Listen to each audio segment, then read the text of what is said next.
Welcome to this daily guided meditation practice.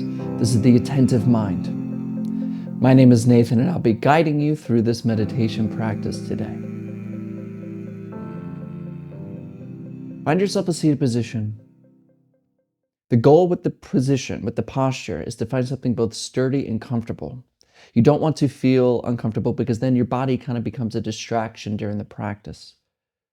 You also don't want to feel unstable because then the sense of stability really brings a peace of mind. Like you feel like a brick house rather than a flimsy, paper house or whatever. So you want to find a stable position and something comfortable. Sitting in a chair works really well. You can lie down, you can be sitting in a formal meditation posture like me, but just find what works for you. We also keep our eyes open during this practice. But of course, if you've learned to practice with your eyes closed or you feel more comfortable practicing with your eyes closed, go ahead and do that. There are no hindrances here. But if your eyes are open, drop your gaze away from the screen. We look at them too much anyway. And drop your gaze down below you, kind of looking at the floor, the desk, or whatever is just below you. We're not staring or analyzing anything, but we're also not zoned out or blurry. Kind of somewhere in the middle, a gentle, clear gaze directed softly and clearly downwards. You're in a nice, comfortable, and sturdy position, and your eyes are either closed or open, gaze directed down.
Let's begin by just relaxing our body. Settle into the position.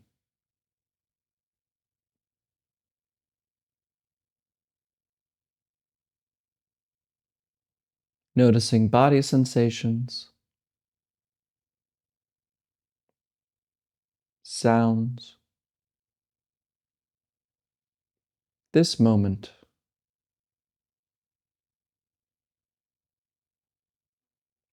and truly resting,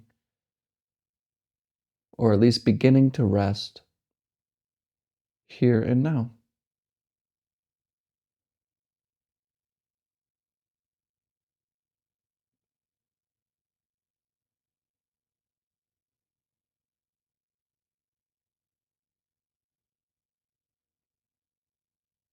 And forget what you feel that you are doing here. Forget the idea of meditation altogether. It's a bad word.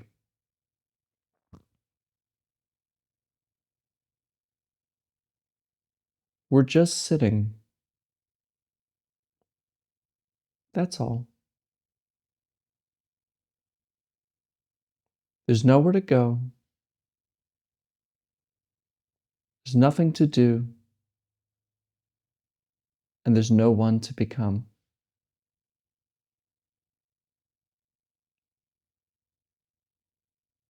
Allow everything to be exactly as it is.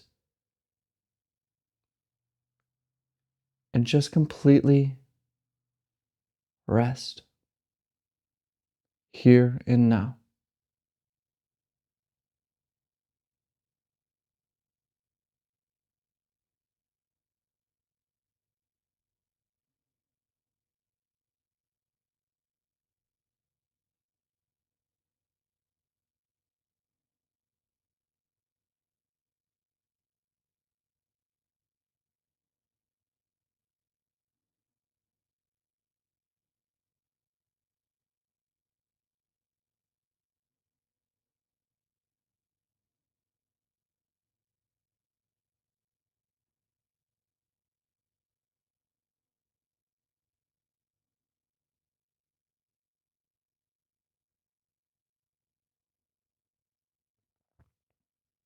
And I'm probably catching you thinking right now.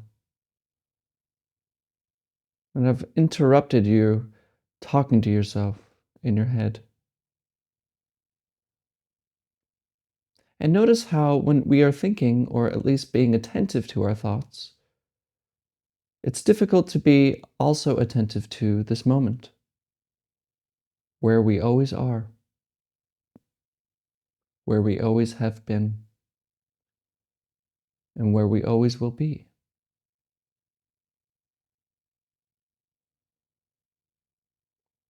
So instead of paying attention to thinking, we just let thinking go. Let it chatter by itself. Instead, bring your attention to the coming and going sensations of the breath, wherever you feel it the most. Watch the breath and leave thinking alone.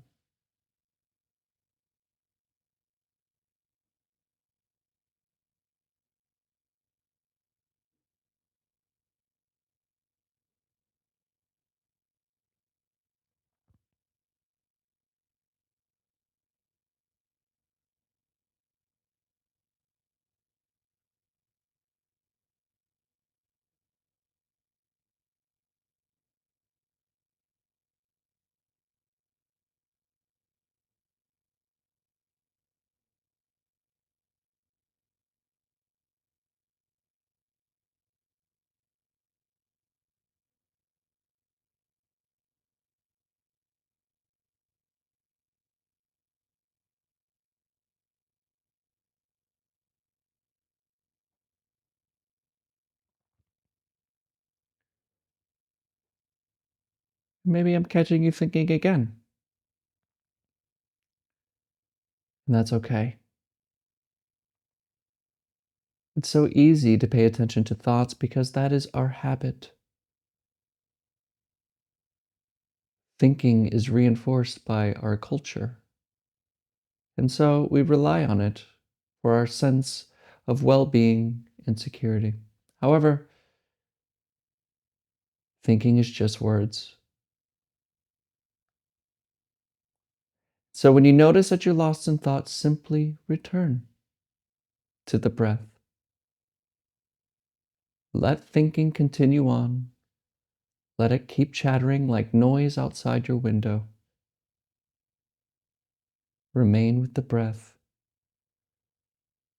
rising and falling.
Come back. Come back to breathing.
Wake up.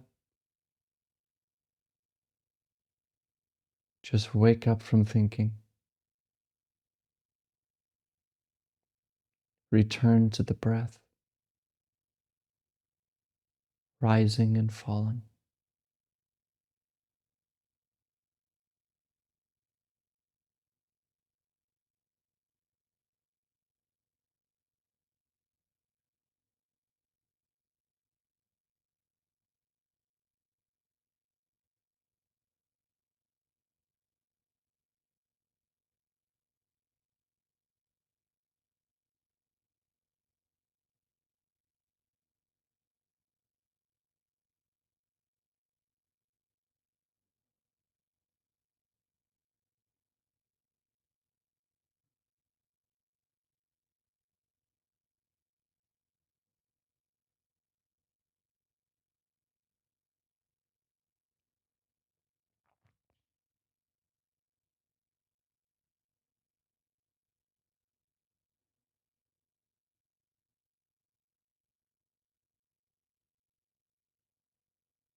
Are you thinking?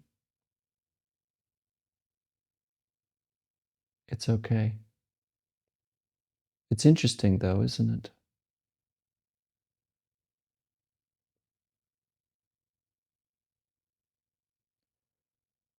There's the experience of being lost in thought, thinking. And then there's the experience of noticing that and returning to the breath. So there seems to be something in the middle that shifts attention from thinking to the breath, then gets lost again, but then returns to the breath. There seems to be some sort of center. But is there actually one? Is there actually a center to which experience happens?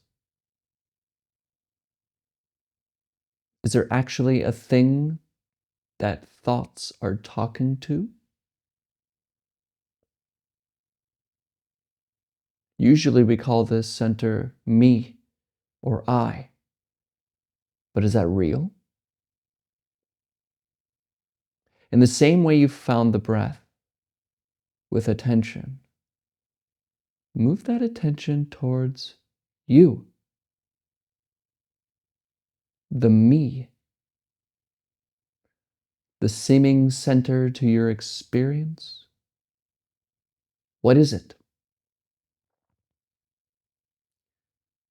Is there actually something there? Or is there nothing to be found? What is discovered?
All right, you can look at the screen.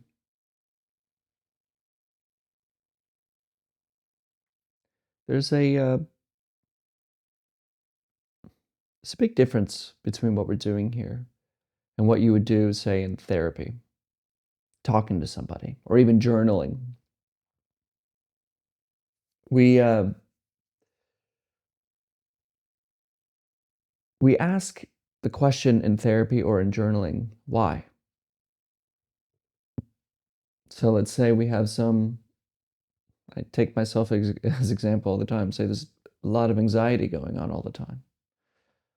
And I can ask, why is that? And as I write it down, I think back to my past, the traumas, the growing up with people in the medical field, the problems with this, the searching on the Google of that, and the worries about, and I can go like, okay, why? And that can give some good insight into why the brain is working the way it is. And it also makes us feel that we can see it as this object rather than being so involved in it. But meditation isn't that. Meditation is not thinking about our problems and trying to solve them. It is not going in and trying to figure out the hidden meaning behind this thought, that dream, this problem. We're not asking why. We're asking what. And what is a statement or a question that can only be answered in this moment. So, for example, anxiety. When we're practicing and anxiety shows up as it does, or any negative emotion, any emotion, as it shows up, the first thing we can notice is, oh, well, I call it anxiety. But the question is what, not why. We say anxiety, this concept of anxiety exists because of these reasons. That's the why. The what is, okay, there's this feeling and sensation. There's thoughts. And the name is anxiety. Okay, when I stop calling it that, then what is it? Butterflies? A sinking in the head? A paranoia? The feeling of always being on the edge of a building, like you're about to fall off? What is it? Where does it happen? Where did it come from? Where is it going? What is it? What feels it? It's much different. Because in the usual way, we'll say, well, I'm somebody who suffers from anxiety. That's me. And we put this box and this conceptual framework about it. I'm afflicted with anxiety. See, like they used to call, before they called it depression, they say, I got the blues. Then we have this label now, depression, and it's either clinical or it's something like this, and it's got these labels. And that's the advancements of science. But when we think about it like that, we can't we think that the only way to solve it is by thinking more about it. And a lot of problems can be solved not by more thinking. It's not solved by more thought. So this practice isn't about why. It isn't finding the meaning of life. That's a why question. It's letting go and seeing what is and looking at what is with complete equanimity and courage. Because when we say we have anxiety, we think so much about it, or depression, or whatever negative emotion, we think so much about it, we think we know what it is, but we don't. We've just talked a lot about it. We have a lot of models in our mind conceptually about it, but we don't know it by feeling it. Here it is. Where is it? Here it comes. And then when we stop running from it, we watch it go. Am I resisting? Am I holding on? What is this? What is this? What even notices it? It's an openness to discovery. It's this letting go of our concepts about it and seeing what it is from experience alone. And in that way, we can let it go. Or we can not be afflicted by it. It's learning that the snake we believed we're running into in the path was actually a rope the whole time. So remember, it's not why with meditation. It's what. Thank you for showing up today. And as always, without exception, I'll see you tomorrow.